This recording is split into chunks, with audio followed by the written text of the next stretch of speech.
Good morning everyone. तो इस video में हम बात करेंगे मेल रिप्रोडक्टिव सिस्टम की बात करेंगे, जिसमें से हम जानेंगे स्टेज ऑफ स्पर्मेटोजेनेसिस। तो इसमें बात करेंगे हम, फर्स्ट आता है स्पर्मेटोजेनेसिस के जब प्रोसेस की बात करेंगे तो पहला आता है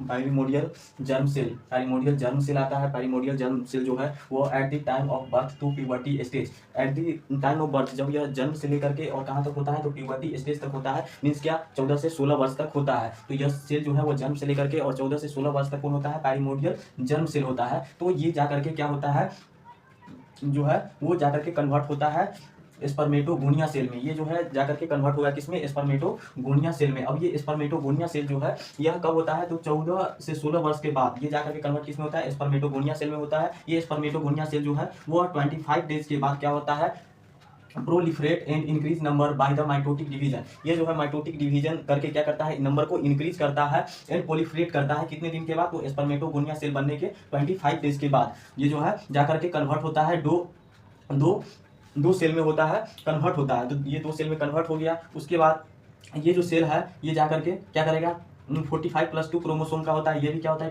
44+2 क्रोमोसोम का होता है, तो 2n। तो ये सेल जो है 2n आप जाकर के कन्वर्ट होगा दो प्राइमरी स्पर्मेटोसाइट्स में। ये जाकर के 2 प्राइमरी स्पर्मेटोसाइट्स में कन्वर्ट होगा, जो कितना बनाएगा तो 22+1 क्रोमोसोम और 22+1 क्रोमोसोम का प्राइमरी स्पर्मेटोसाइट्स में कन्वर्ट होगा। अब ये प्राइमरी स्पर्मेटोसाइट्स जो है वह 19 डेज के बाद क्या होगा, तो इमैच्योर स्पर्म में क्या होगा, कन्वर्ट हो जाएगा। और इमैच्योर स्पर्म जो है वो किस में कन्वर्ट होगा, स्पर्मेटो जो है जिसको स्पर्म बोलते हैं, जिसको मैच्योर स्पर्म बोलते हैं। तो इस प्रकार से ये क्या है, स्पर्मेटोजेनेसिस का प्रोसेस होता है। तो अब स्पर्म तो क्या हो गया, यहाँ पे बन गया। अब ये स्पर्म जो है उसकी स्ट्रक्चर की बात करेंगे तो यहाँ जानेंगे कि स्पर्मेटो जो है या मैच्योर स्पर्म की स्ट्रक्चर क्या होता है। तो इसकी बात करेंगे तो इसका सबसे लार्जेस्ट जो होता है पार्ट होता है वो होता है हेड। उसके बाद क्या होता है, मिडिल पीस जो होता है या मिडिल पार्ट होता है। उसके बाद इसका क्या होता है, एक टेल होता है जिसको एंड पीस बोलते हैं। तो ये हो गया, तो 3 पार्ट में क्या होता है, यह डिवाइड होता है। उसके बाद करें तो सबसे ऊपर जो है उसके हेड के सबसे ऊपर में क्या होता है, एक्रोसोम होता है।